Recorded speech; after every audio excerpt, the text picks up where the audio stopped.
So I've been running meta ads campaigns to get Spotify streams for music artists for about the last 2 or 3 years, something like that. I kind of lose track of time. But I get asked about it a lot, and it's actually the primary service that I provide for people right now at Two Story Media, my marketing agency. And so I thought it would be worth my time and your time to walk through just the overall campaign approach that I'm using right now and break down what I'm doing, how it works, and some of the details. I imagine that this will be a multi-part series of videos. I don't know if I said that right. I basically just mean I'm going to make multiple videos unpacking different parts of meta ads campaigns.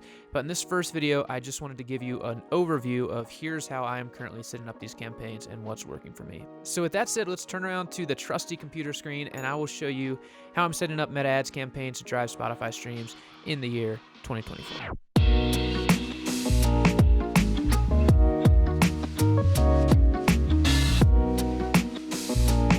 All right, over at the old computer screen, and I've got this sweet slideshow as per usual to walk through, showing just how a campaign is set up first and what you need, and then after that I will actually walk through Ads Manager, how to set up a campaign. To start, here is the structure of a campaign, like what the user is actually going to be experiencing. So when we say meta ads, we are talking ads on Facebook and Instagram, and we are running typically video ads to a landing page. And then from the landing page, they're clicking through over to Spotify. So these are screenshots from ads I ran for my brother like 3 years ago. So one of the most common questions in these types of campaigns is why use a landing page? Why not just send users straight from the ad over to Spotify? And the reason is that if you have a landing page, you're basically optimizing for a much more high intent click. So people accidentally click ads on Facebook and Instagram. There are bot clicks on ads. And on a landing page, we're basically ensuring that whoever clicked this ad actually did want to listen to the song and actually does want to go over to Spotify. So it does increase the costs versus a traffic campaign where you're just running straight from the ad to Spotify. But because you are guaranteeing that it's high intent, it is very engaged. The people who listen to the music who actually make it to your Spotify want to be there. And we are then telling Meta to optimize for more people like that, which is a really good thing. So to run one of these campaigns, here's what you need. You need a song on Spotify. Hopefully that's obvious. You need a smart link, which is that middle step. You need a Facebook page and an Instagram profile and a Meta business account with a pixel, now called a data set. You need videos. Those will be the ads themselves. You need editing software to make those videos. And you need money to spend to run the ads. I recommend at least $10 a day. You could conceivably go down to $5 a day, but it is not going to drive a ton of results. I mean, it can get you started. You can learn how to do it.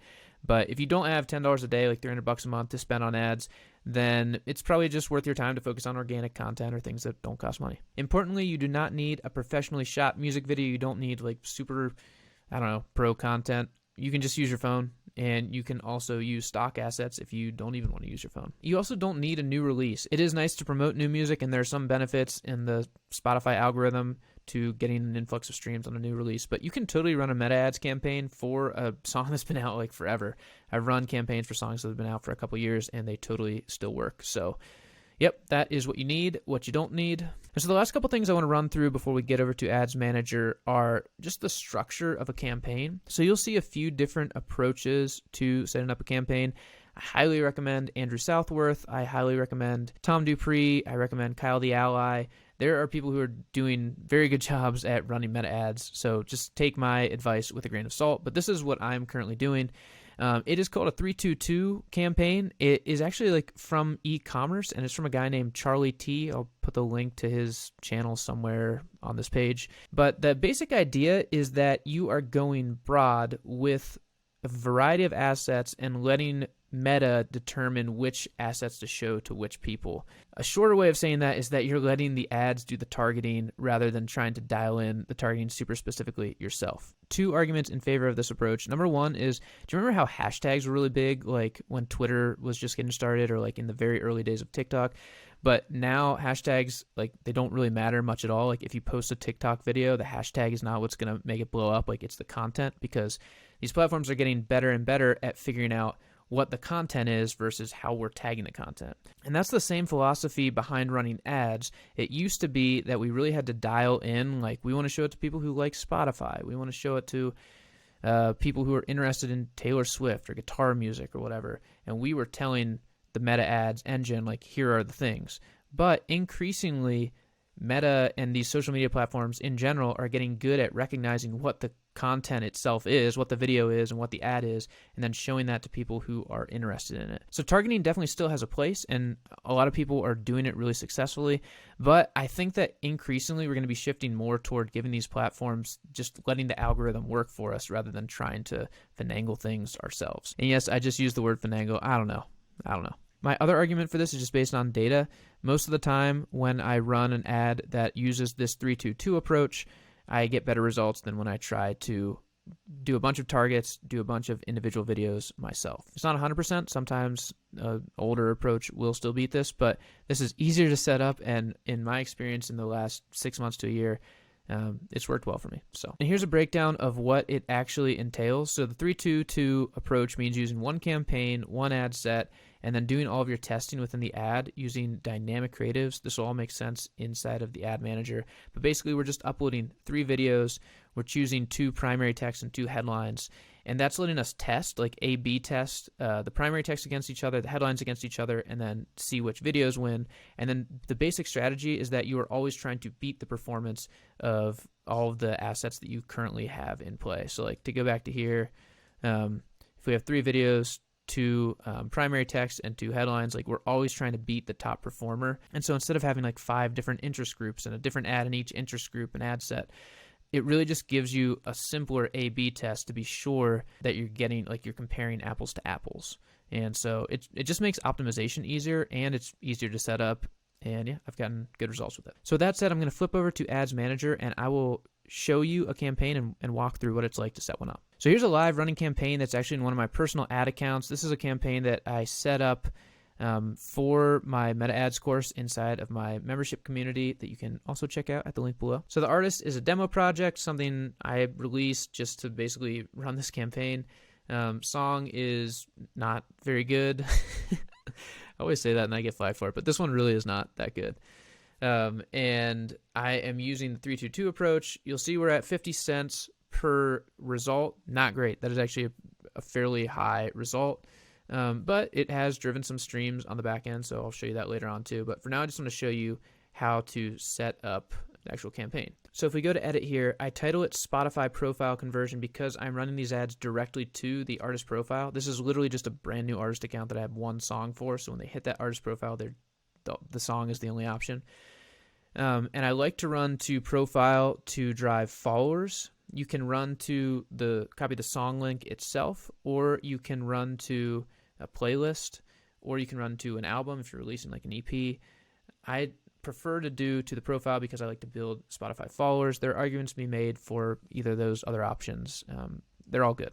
So just scrolling down here, I do not have special ad categories, just using auction, and it's an engagement objective, and this allows us to track the clicks on that landing page, which we talked about on the slide. I'm not A/B testing anything. I have Advantage campaign budget turned on, so the spend is being set at this campaign level, and I'm spending $10 a day.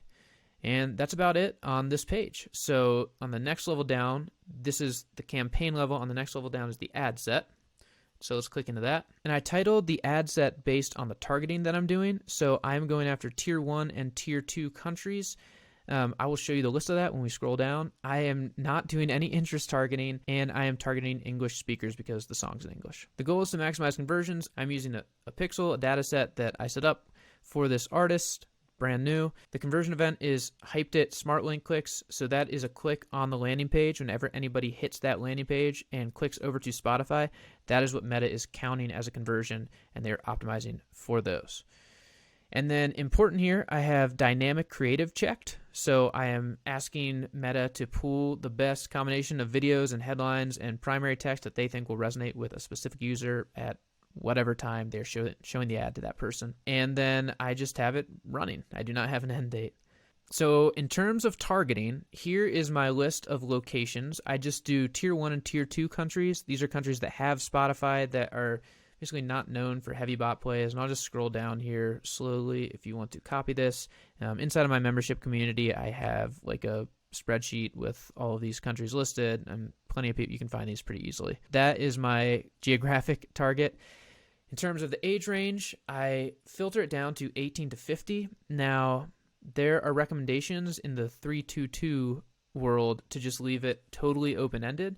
I've found that with music ads, if you leave it open to 65 plus, you will often get a lot of clicks on 65 plus, and Facebook Meta will start funneling your spend there. So I'll almost always pull it back to at least under 65, and then I could probably honestly pare this down even further, but 50 felt right. And then I'm targeting English languages. Actually, I don't think this makes a big difference. I've run campaigns that do not do any language targeting, and they work fine too. But notice that I'm not doing any interest targeting. I'm just letting Meta's algorithm figure out who to show these ads to. And that's because I'm trusting that Meta can figure out, based on the video content and the ad and the conversion objective that I'm creating, who is going to resonate with the ad. So the beneficiary is the artist, and then I'm using manual placements. One of the other philosophies in the 3-2-2 method is to leave your placement as broad as possible and then let Meta filter things based on who is resonating with the ads. I have recently, this is a campaign I launched, I think, in October, November, sometime at the end of 23. I've recently been paring this back more, so I probably, if I was going to do this, would unclick the right column ad, basically unclick spots where I feel like the videos wouldn't resonate with people, like Facebook Marketplace. But I've had this ad going for like months, and you can see some of these placements probably aren't ideal, but that has still been working. The philosophy with this is that you leave more checked, because although not all placements and not all targets are ideal, because Meta works on an auction system, sometimes less ideal targets will be ideal in the course of an auction. That's the philosophy. Take it with a grain of salt. And so finally, we get down to the ad level itself. I just titled this dynamic ad. If there's a certain concept I'm going after, I might add the concept after that. I'm using the artist Facebook and the artist Instagram account, and I've just uploaded 3 different videos, and then I have 2 primary texts and 2 headlines, a description, and the landing page. So first I will show you what these videos look like, just so you get an idea of what I'm working with. So I just grabbed stock footage. I just like searched Utah, I think, on Pexels, and then put some text over top of it. And my song is playing in the background. And then I have the album cover, and then I think I fade to the Spotify logo. Yes. So that is the first video. The second video is a similar thing. I Googled Salt Lake. I'm almost positive this is not Salt Lake in Utah, but if you know otherwise, let me know. And I just have the text come in, and now streaming on Spotify come in, and the song playing under that. And then the third video is this is this is kind of cringe. A photo, an artist photo that I took of myself, literally, I think even wearing this sweatshirt and just looking up in this room, and cropped it, and I put some like clouds over it, and the song is playing there. And yeah, wow, that is hard to look at. So let's X that out as soon as possible. So those are the videos, and then I have optimized creative for each person, and you can see under here they're going to vary the ad, creative, and destination based on each person's likelihood to respond. Then we also have 2 different primary texts. I usually try one thing that is more that places the song in a broader context, so like a genre or a referenced artist, and then I'll usually try something like a hook. Like the idea of the song was just feeling stuck and kind of just wanting to leave everything and start over. And so I just kind of asked that, do you ever want to move somewhere random and start everything over? And then the other one is just like lo-fi road trip music to try and get people to just place, oh, I like lo-fi road trip music. I'm interested in hearing the song. Headline, that lives down here. Usually it's less prominent than the primary text, but it's by the button. And so I'll usually just go with something basic, like song name, now streaming on Spotify, or I will say something related to the genre or the reference, like lo-fi pop music now on Spotify is the alternative, something putting the music in a scope. Those are usually the 2 things I'll test, but there are other options too.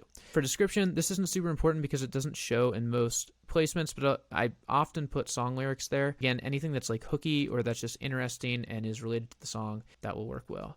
The website that you hit when you hit that Listen Now button is the landing page, and so at this point I will show you that. Here's the landing page. It is a Hyped It landing page, very simple. If you hit play on Spotify, you are taken right to the artist profile, which, again, there's only one song on this profile, and it is Salt Lake, so there you go. And that's it. You can't listen to the song on this page. You have to hit the play button. It's the only option, or to X out of the page. For display link, I put Spotify.com so that they know that that is the end destination. And for the call to action, I put listen now. So last thing I want to show you are just the results for the song since the campaign has been live. About 4,000 streams, but big asterisk because this, I'll probably do a video on this at some point. Got hit by a company called Artister. Almost certainly bot streams. They add it to a playlist for a day. Then they delete the playlist and you can't see them. It's weird. Talk about it more in the future maybe. So you can basically subtract about 600 streams from this total if you want to be realistic about what kind of streams the song is bringing in. But a couple notes here. Streams per listener, not a bad ratio. And actually, you can see on that day when we got that spike in streams, it's significantly lower. And because there's so many listeners on that day, it probably has an outsized impact. I don't know. I'm bad at math, so maybe that's not true. But I kind of assumed that that had an outsized impact on the overall streams per listener. Save rate above 10%. Playlist ad rate around 10%. So decent engagement rate. If you do the last 12 months, you can kind of see like the song was out for a while. When did I put it out? Okay, I guess just in November.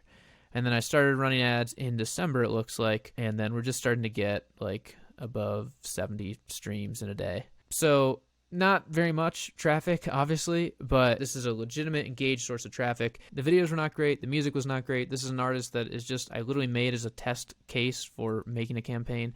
So if you have a legitimate artist, a good song, and you take the time to do good video content, which I will talk about in my next video in the series, you can get much better results than this. And then just to kind of drive that point home, I'm going to blur out what artist this is. But here's a song that I've used the same campaign approach for a client of mine. And you can see in about 5 months, we've gotten up to around 260,000 streams, the great streams per listener, and great save and playlist ad rates. So it really does work if you have a good artist with good content is the takeaway of this approach. So that's the high level approach for these meta ad campaigns to Spotify. In the next video, I'm planning to break down what I think makes a good ad, like the copy and the video and that stuff. So keep an eye out for that. In the meantime, if you have any questions, just drop them in the comments. If you're interested in having Two Story Media run ad campaigns for your music, hit me up at twostorymedia.com, and if you think Taylor Swift is bad, then you're wrong. But for real, this is a tactic that does work if you have the budget for it, and yeah, wishing you good luck as you try it and whatever else you do to market your music. You got this.